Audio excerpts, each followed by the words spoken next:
gérer le risque au bilan, on peut le résumer, si on veut, avec la durée pondérée, qui est la durée des actifs, donc la durée des actifs, moins la durée des passifs pondérée pour la proportion des passifs par rapport aux actifs, donc liabilities par rapport aux actifs, okay? Et la durée des passifs ici. OK.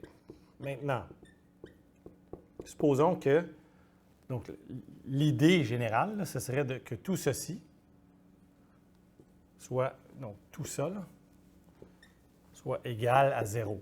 Et donc là, on aurait éliminé, si on veut, le risque au bilan, puisque les fluctuations de taux d'intérêt seraient pondérées par quelque chose qui est 0. Dans les faits, évidemment, c'est un peu difficile de limiter, donc d'avoir ça exactement égal à 0. Par contre, il y a des stratégies pour y arriver. Donc, ça peut être des stratégies avec les marchés à terme, les swaps, etc. Donc, ça, c'est un sujet séparé.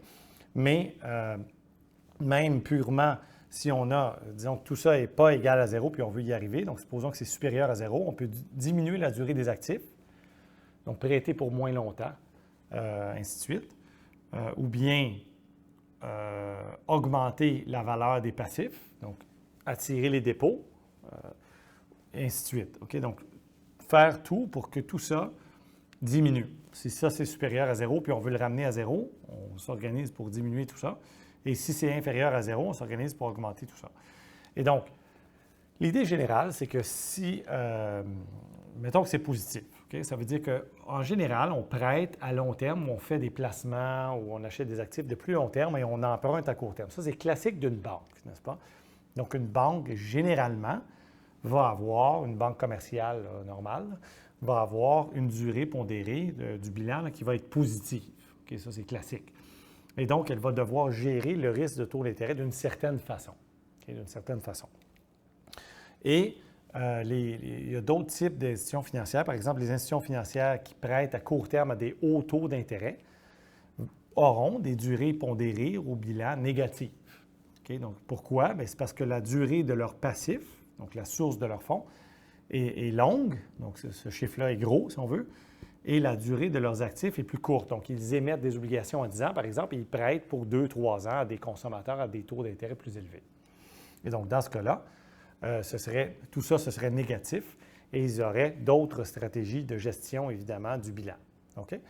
Donc, en général, l'idée, c'est que si on ne peut pas changer le bilan, il faut d'autres méthodes pour gérer le risque. Par exemple, si vous prêtez à des fermiers, je ne sais pas moi, et c'est des prêts à 50 ans, donc multigénérationnels, structurellement, à cause de la structure de votre clientèle puis de votre milieu d'affaires, si on veut, bien, la durée des actifs, des prêts, cette durée-là sera élevée en moyenne. Ça sera gros, c'est un gros chiffre ici.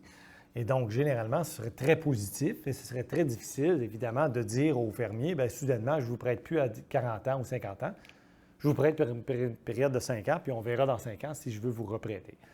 Et donc, à cause de ça, des fois, c'est difficile à cause de la structure de notre clientèle, de l'environnement dans lequel on est d'affaires.